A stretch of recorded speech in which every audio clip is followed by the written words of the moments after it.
and welcome to Add More Zest. My name's Rebecca. Happy 11th of June, everybody.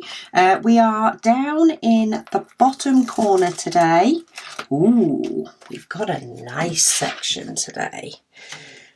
Another nice amount of flowers. So I am just bobbing these back in my little pouch.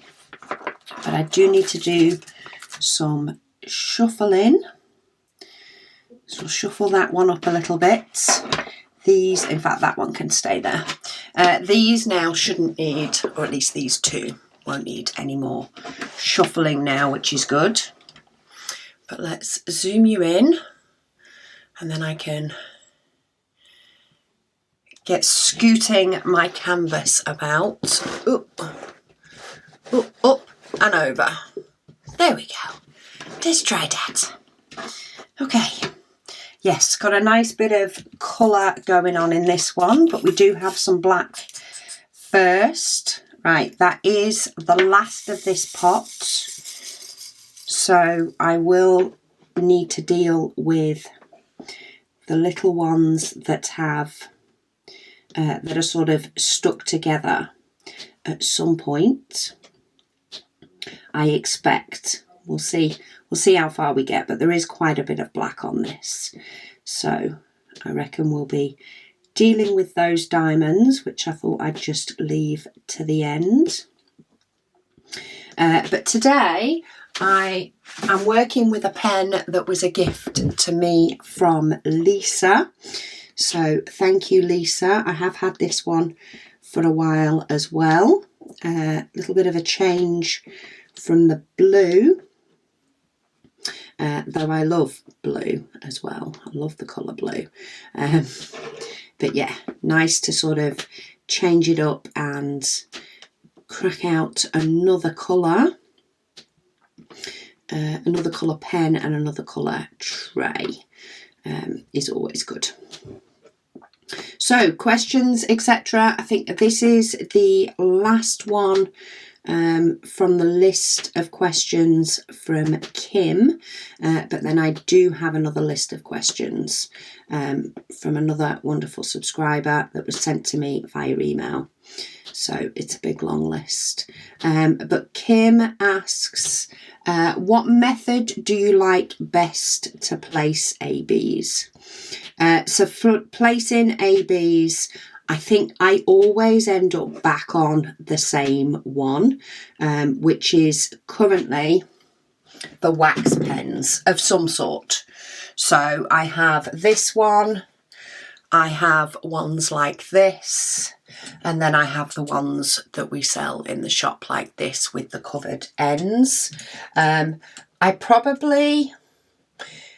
I quite possibly have more wax pens floating around in my craft room than I do tweezers.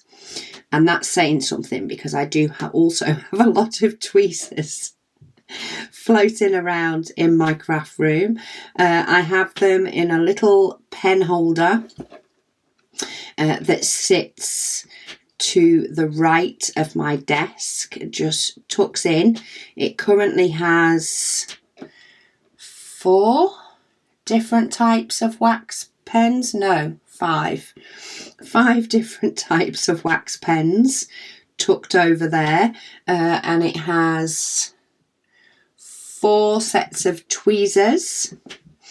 It has one of the little brush things that came in an art dot sealer for diamond painting. It has my pair of little Fiskars scissors and my pen from Lady Dax, my writing pen from Lady Dax. And Bee Jelly is also in there, along with a little brush, if you need to sort of brush dust off diamonds or anything like that. They're just sort of all sorts of different bits that some of them I use more often than others, but they're all sort of tucked over in that pen holder. But yeah, that's my favourite. I have used putty in the past. I have used putty when I had a painting, I can't remember which painting it was, but I did have a painting that had a lot of colour blocking of ABs. So there was a lot of ABs to sort of place. I did try putty in a 4-placer for that, and it did work, but actually the basic wax was better. So the basic wax that you can end up getting with kits actually placed the ABs better, but it got gunked up so easy because of the AB coating. That I resorted back to using my wax pen tips. Now they do end up picking up AB sort of coating off the diamonds, but it's really easy to sort of wipe it off with your finger and carry on. Just running over it with your finger tends to wipe it off, and then you can get on with placing more. So even though I have tried a few different things, that's what I'm drawn to at the moment. Now, I did pick up, that's actually got a hole in it. I did pick up one of the E-pens from a company. It wasn't a cheap one. It was from YLJ Art. I have unboxed a painting from them in the past, but I did pick up one of their E-pens, and I know somebody emailed me because they also picked up a lovely lady, pretty sure she was from Australia, emailed me because she'd asked questions about it before purchasing it herself. And one thing I didn't realise when I purchased it is that on that particular pen, you have to hold down the button while using it. And the button is not in a very good place. Where is it? So this is the pen. And you have to hold down this button while using it, which is not in a very ergonomic place. Like, it doesn't stay on. So I found I'm not drawn to using that at the moment. Having said that, sorry, I'm just going to find, where's my pot? Oh, it's here. Having said that, I have recently been sent a pen by a different supplier who offered to send me an electric pen to try. And I did ask them, do you have to keep your finger on the button? And they said no. So I am excited to try that one. This is the pot that we got in the Advent a couple of years ago, and it just has a nut inside it, and shaking it about to try and see if it will get those black ones unstuck. Now sometimes, depending on excuse me, how stuck they are, sometimes it will work really well, and other times not so much. Oh, excuse me. So yeah, this has worked on most of them. So yeah, I am excited to try that. I actually haven't unboxed it yet, with not being well before June Waffle started. Excuse me, which is still lingering on occasion. But it's loads better. Like, it's not interrupting my day at all, really, until occasionally I just have a mini coughing fit. Like my body's trying to say, don't forget, you weren't well. Anyway, yeah, I do have an electronic pen from them to unbox and to try. So I'm excited to give that a go for ABs, if it is one that you can just press your finger on the button and it stays on, because I reckon that will be a lot more practical for ABs, and may end up working loads better, but we'll see. we'll see. It's a new concept in diamond painting, the sort of e-pens. I know I've seen quite a few that come with a tube coming out of the pen, like it's not a compact unit. It's a separate tube, and some of them you have to have plugged in all the time. Not as keen on those, primarily due to where I sit in my craft room compared to where the plug is. Now I know you can use the likes of a portable charger and things like that, but it doesn't rock my boat, that. So I've never picked one of those up for that reason, because I know it will just drive me batty more than it needs to, and a glue dot works perfectly fine. So I'm happy. I'd prefer to continue with a glue dot than to fight with where the E pen would have to be plugged in. So yeah, I'm excited to try this one that you can charge up the pen. They are really quite big though, which is to be expected when they have the battery inside them, because of course batteries do need to take up space, and the components to make the battery work, make the battery do something, also take up space. So I completely understand why they're thicker. But yeah, it doesn't mean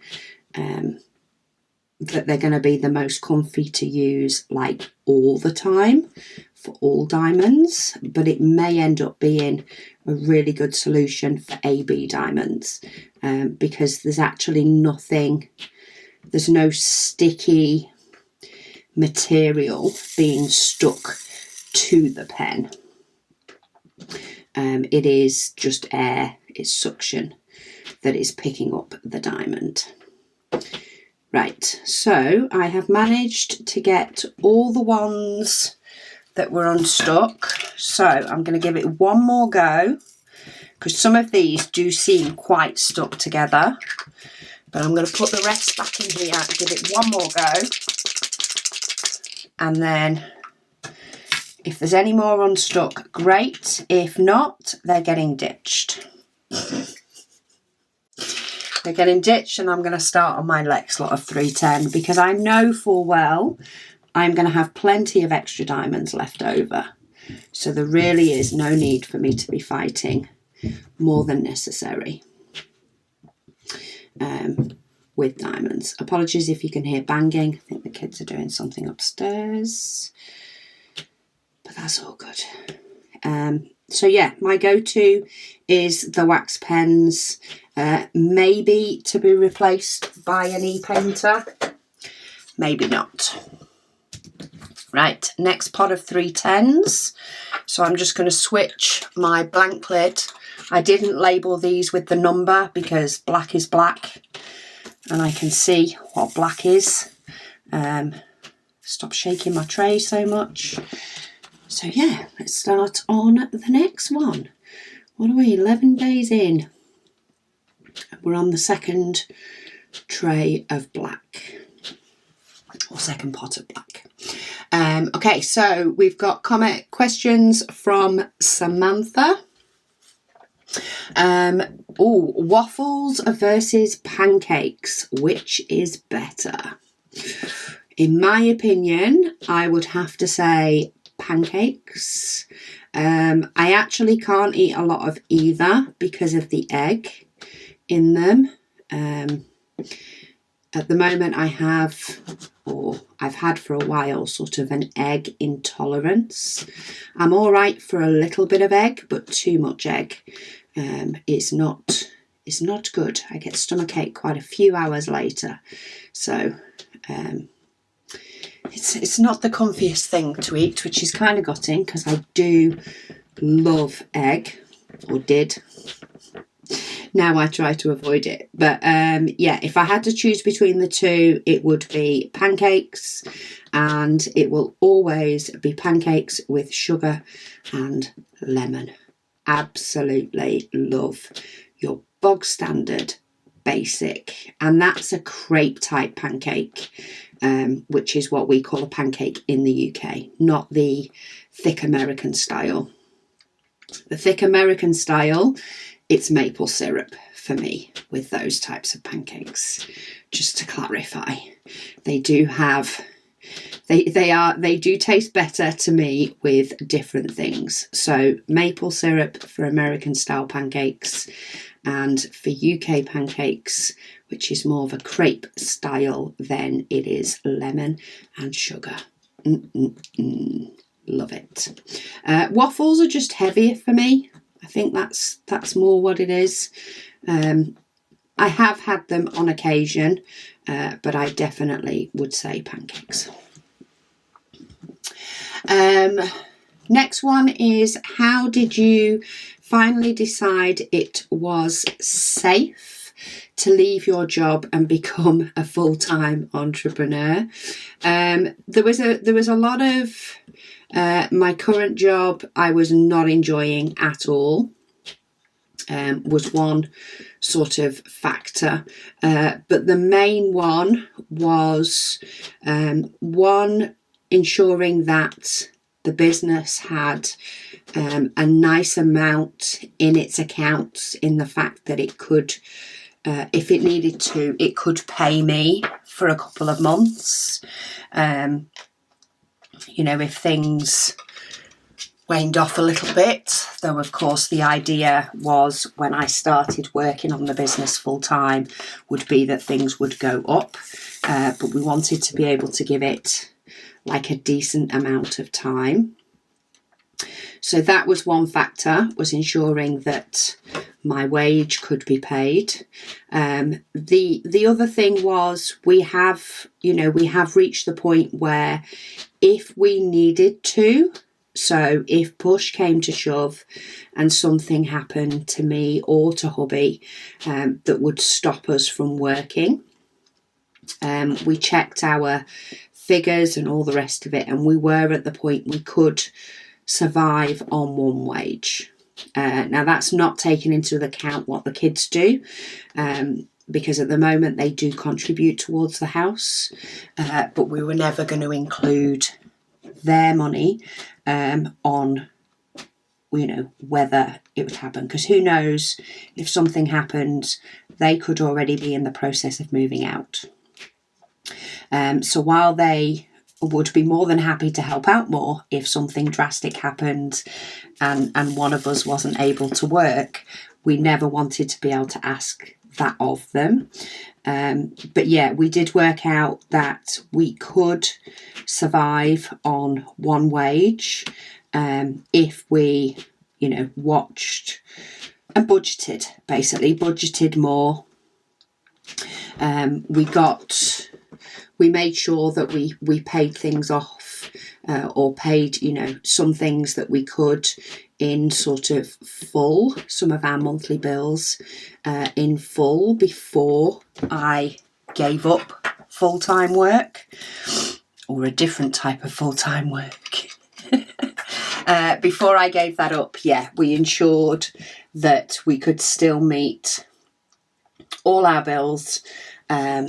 Sorry, I'm struggling to find this one. I've done this again. It's because it's yellow on there.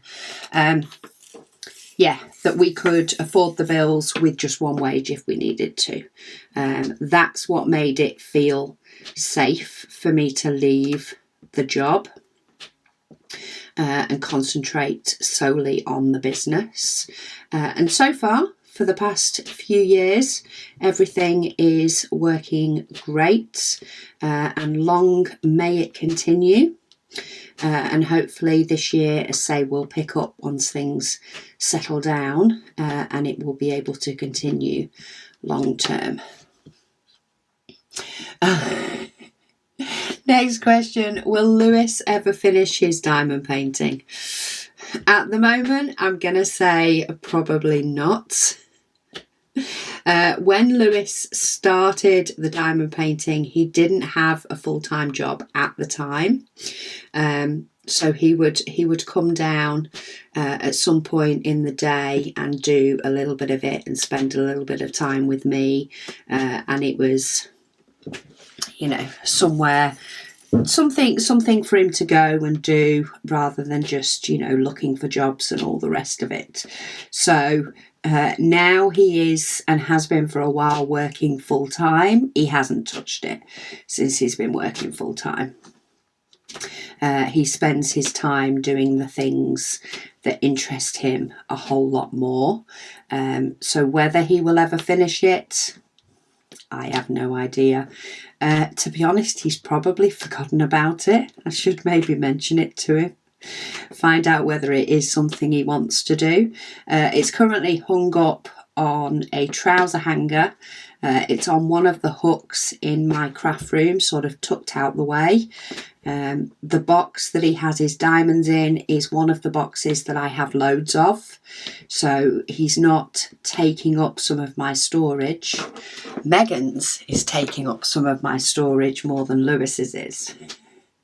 Lewis's could sit there for a good more few years and it wouldn't bother me at all.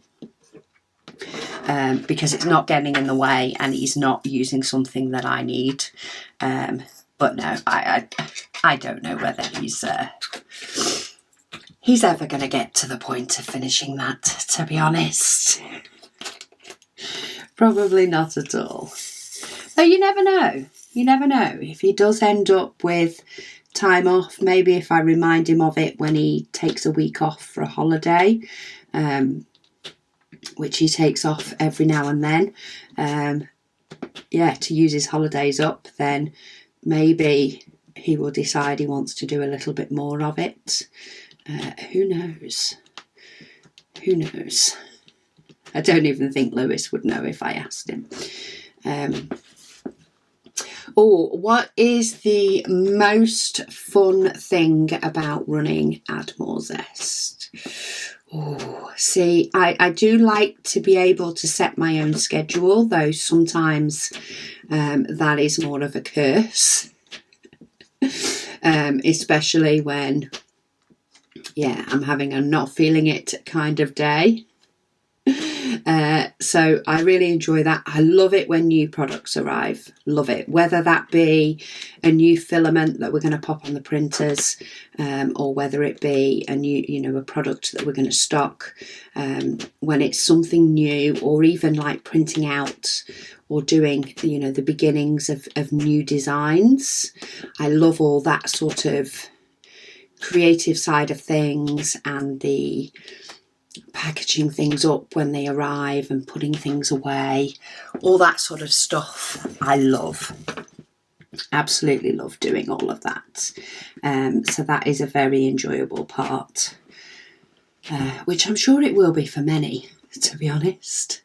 The least favourite thing she then asks about running Admore Zest.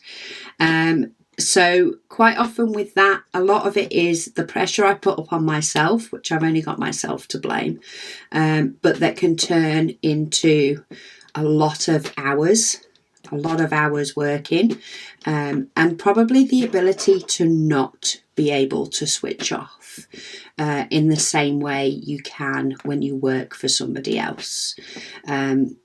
So, as annoying as working for somebody else is, when you go on holiday or when you have finished your shift or your day or whatever it is, you're coming home, and yes, you may have things that you need to do at home, cleaning, all the rest of it, but it is in effect your choice what to do. Whereas when running a business, holidays, so much planning goes into even thinking about potentially taking time off. Being ill, you can't switch off from it. Yes, you can definitely cut down on some things, and quite often you have to. But you're still very much having to do bare minimum. There's no wallowing in bed in the same way. And then also the pressure when business does have its ups and downs. which, you know, I think a lot of small businesses are feeling it at the moment. There's a lot of up and down with the economy and cost of living rising and all that sort of stuff. That side of thing is not as enjoyable at all. Keeping up appearances versus faulty towers. Now these are both, as far as I know, they're both UK programmes, both older UK programmes, are they? I recognise the names of both of them. But to be fair, I've probably seen clips of both of them. I may have even seen full episodes of both of them. But I couldn't tell you which one was which. I would have no clue which one was which.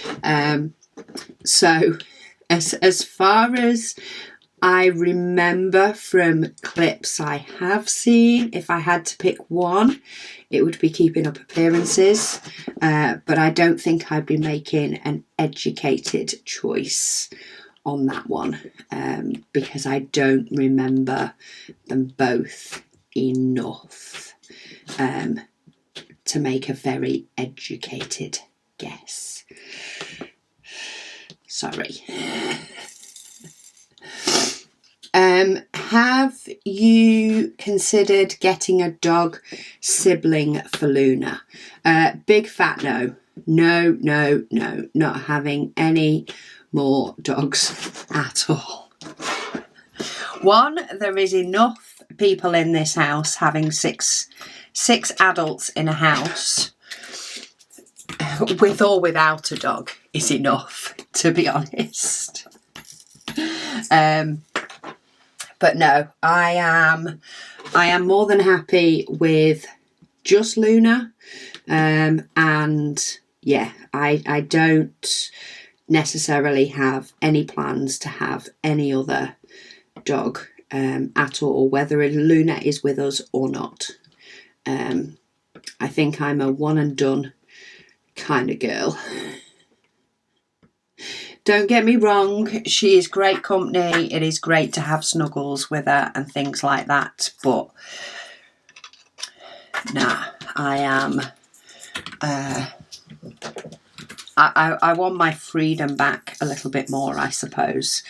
And it's because I work from home that she's not a dog that's left.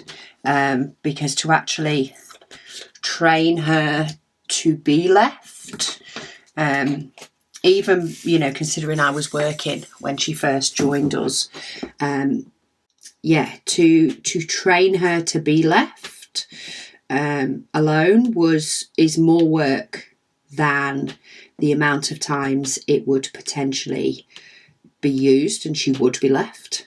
I would be kicking myself out the house so many more times to train her, and going through all of that to then only use it a few times to basically leave her. And I would have to keep doing it for it to be something that she's used to. So no, I don't fancy adding to that in any way, shape or form. And yeah, it would be our luck that she wouldn't like the dog anyway. She very much loves being the only one that is coddled. I think she enjoys that too much. She's not too keen on other dogs. I mean, she will go sniffing them and she's fine when she goes to the groomers. Like, the groomers are like, yeah, like there's some things she doesn't like when she's getting groomed, which they're like is normal. But otherwise she's great with the other dogs and stuff. She's not like a dog that needs to be separated or anything like that. But yeah, I think if a dog invaded her space, she would have a very different thing to say about it. Very different thing. Next question is, what is your favourite meal? So I love chicken fried rice with prawn crackers, beef mushroom with fried rice. There's always a place for a Sunday dinner, though it's not necessarily top of my list. Love a cheesy bites pizza. A few different things, but probably the Chinese is probably up there with being my favourite. What is your favourite storage solution you've come up with so far? Ooh, for crafts or otherwise? So there's a few different storage solutions that I really like. What I tend to find is the ones I really like and the ones that end up becoming my favourite types of storage for whatever it may be, wherever it is around the house, is something that ends up working and it sticks that it works. Hopefully that makes sense. So you can set up a storage solution where, you know, everything fits in really nicely, all looks great, you know, fits what you're wanting it to fit and all the rest of it. But then when it comes to actual day-to-day usage, it doesn't get used in the way it was intended, i.e. it might not be easy to put something away, and therefore you don't do it, and it doesn't happen, or you have to set aside some time to do it. So I love my storage for my spare storage.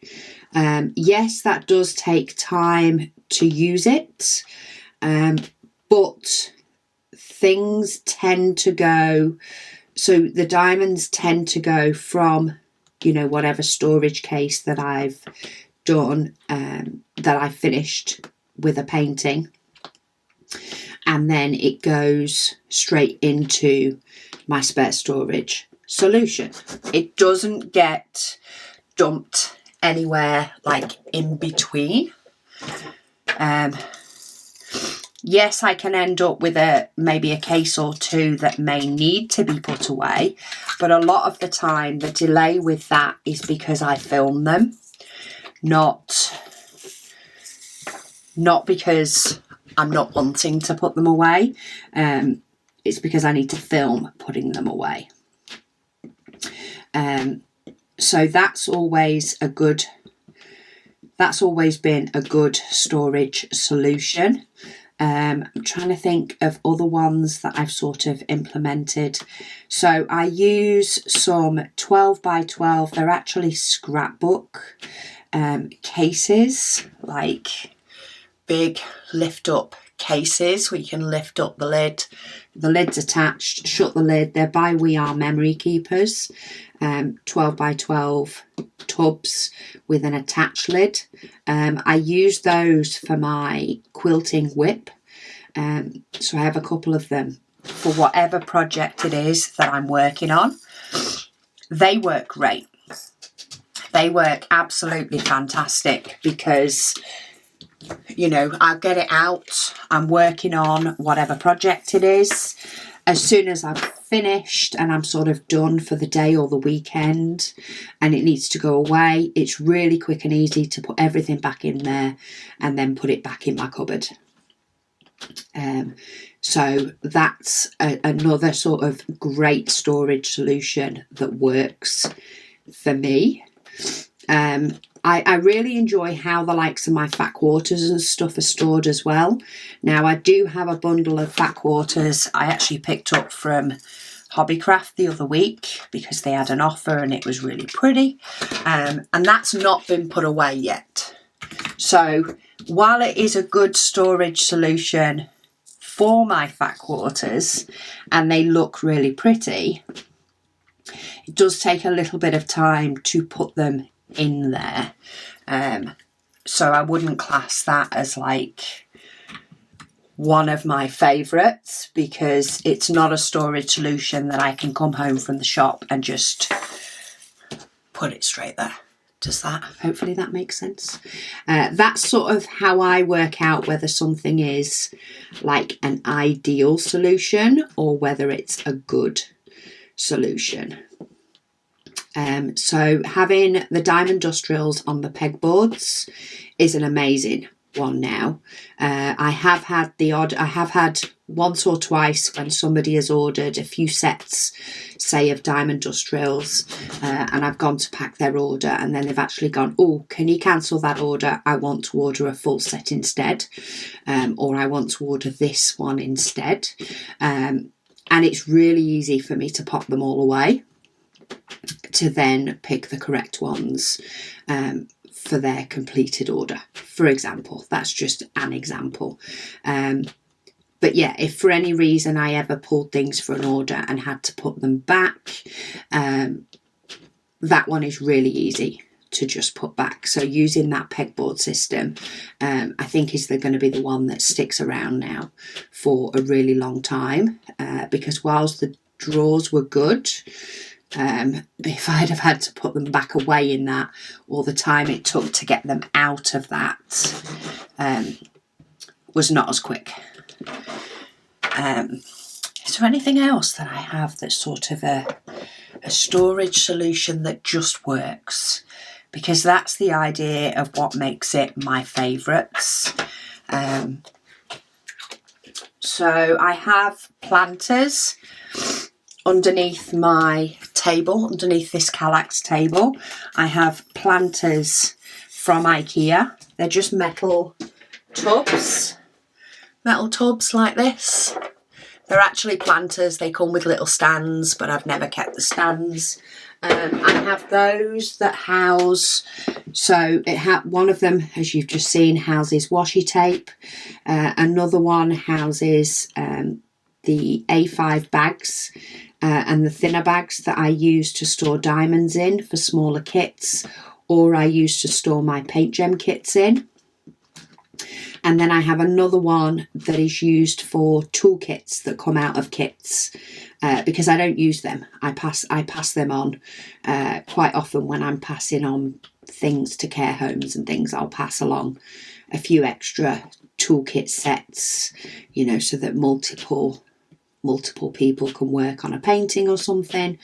They work great because I can put a toolkit away from a kit while I'm unboxing it.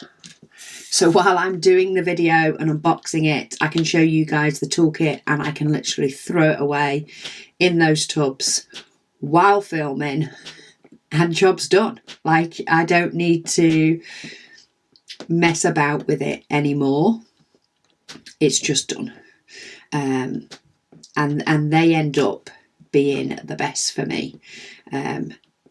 So yeah, I'm trying to think if I've implemented anything like that sort of anywhere else in the house.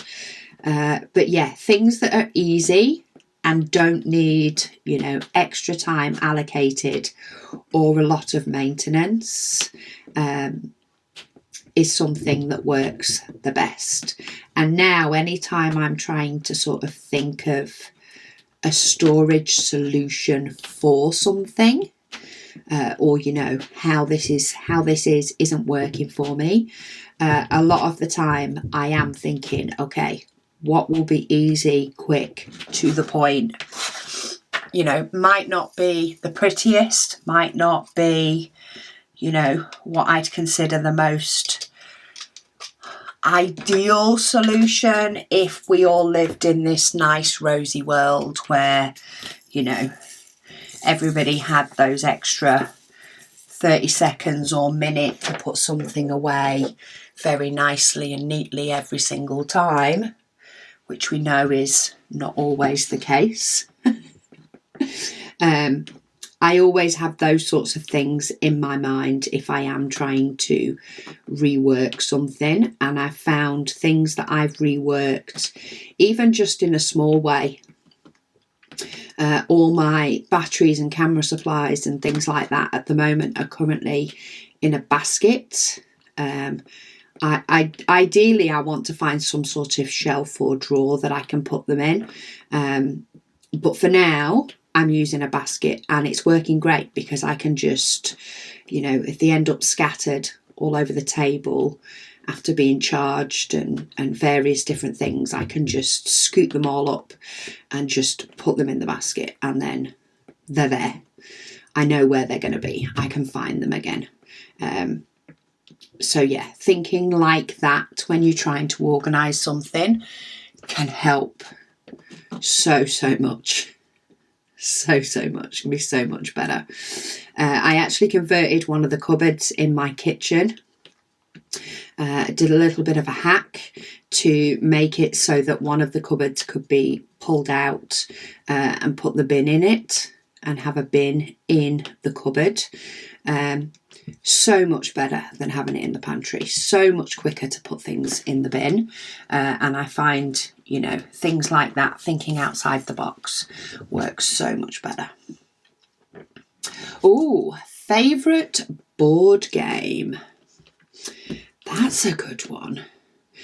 We do have quite a few different board games. There is one called Colour that is very much enjoyed by the whole family. So you each get like a set of 7 cards with colours on them, and then you'll get asked the question, the teams will get asked the question, what colours are in